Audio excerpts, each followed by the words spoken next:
This is my Canon Model 7 that I got from eBay.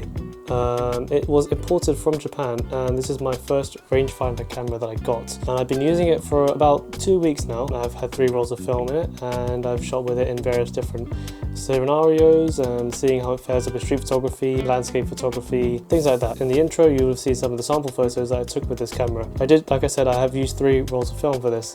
I used Ilford XP2, Kodak 400TX, and some Fujifilm 400.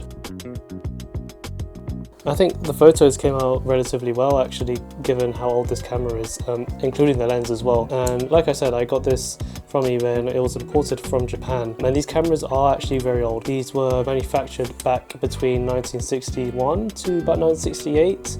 Something like that. So yeah, cosmetically, this thing is absolutely amazing. It's essentially just flawless, I think. I'm not really seeing any sort of scratches or anything on the top or on the underside or on the back. Nothing wrong with the internals as well. Everything is all absolutely perfect, which is very surprising to see considering the camera's age. So we'll start off with how it looks like at the top. And so obviously the big Model 7 here with the writing. This is your rewind knob. This is a knob to display the different frame lines in the viewfinder. So you have options of 35, 50, 8500 and 135mm focal lengths. This right here is your light meter dial, and it displays what the correct aperture should be for whatever shutter speed you're using. And going on to that, this is your shutter speed dial, the shutter button and the film advance knob. There's a frame counter here on the side. There's a little window here which lets you know whether your film is being advanced or not while you're putting the advance lever. On the shutter button as well, it does have 3 different modes. There is an A mode to say that it's ready to shoot. The mode next to that is a lock button, and you don't want to accidentally press the shutter button, then you go switch to that mode and the button will lock. And down here is a R mode, which means film reversal. So you reverse the film when you switch to that mode. What you might also see on the top as well is on the shutter speed dial, it does have a DIN number and ISO speed number. That can be changed using this button at the back here.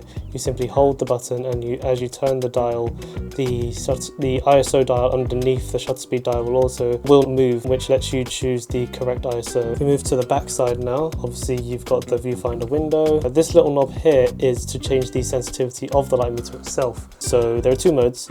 When it's on the black spot, that means it's at low sensitivity, and underneath it, when you turn it 180 degrees, there's an orange spot which is for high sensitivity. And you'd use the high sensitivity when you're in low light situations so that you can accurately expose for the photo. As you can see on the top of the light meter, there are 2 different, there's orange numbers and then there are some white numbers. So if you're in high sensitivity, you'd use the orange numbers. If you're in low sensitivity, you'd use the regular white numbers. You do have a flash sync port as well on the side. Moving on to the front, we've got a nice, big and bright viewfinder window here, and this is the viewfinder frame line window, which illuminates the frame lines within the viewfinder, and this massive window at the top here, which is the window for the light meter. And you also have a timer knob here as well, so when you twist it all the way around and you take a shot, the shutter will fire.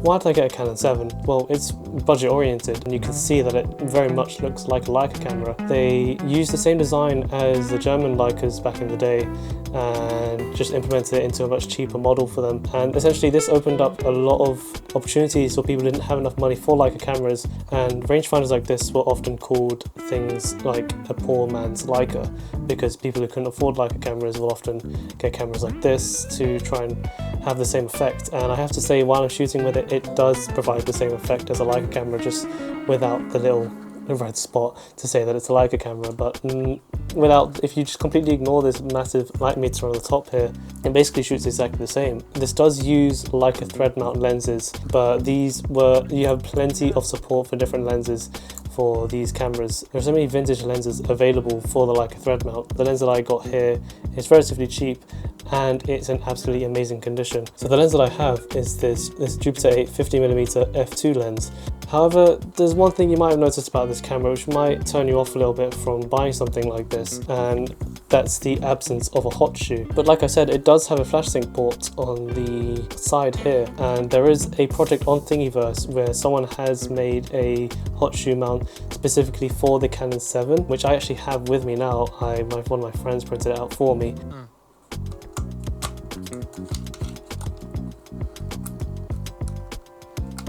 And well, as you can see here, it's now got flash mounted on the top. It has a hole for the flash sync port as well. All you need is the flash sync port and some batteries for your flash, and then you can just go ahead and this now becomes a very versatile everyday carry, if you like. Yeah, that's sort of a nice thing to have. There are so many things online that you can 3D print for various vintage cameras. You're able to also print sort of like a handle for this. That being said, this camera is quite comfortable to hold actually, because I can use the light meter sort of as a finger rest on the side. On the back, I can kind of push my thumb into this little ridge on the side.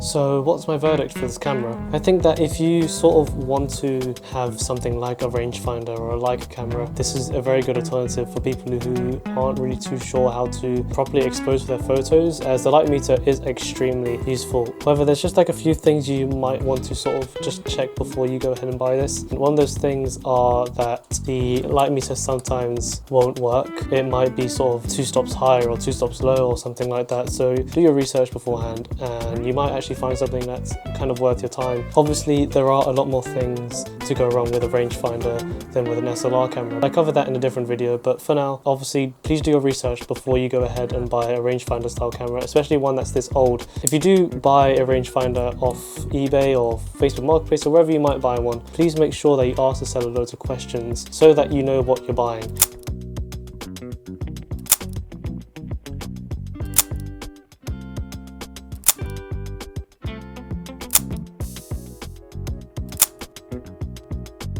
So yeah, the final price that I got this for, I got the body for just a little over £100, and the lens was just under £60, which if you think about it is actually a very good deal for something like this. If you want to look for a cheap rangefinder with interchangeable lenses, a Leica thread mount is great as it has plenty of options available, both budget and expensive options as well. And this is very well built as well, so make sure you get one that's also cosmetically very good condition and also internally works perfectly fine as well. That'll be the end of the video.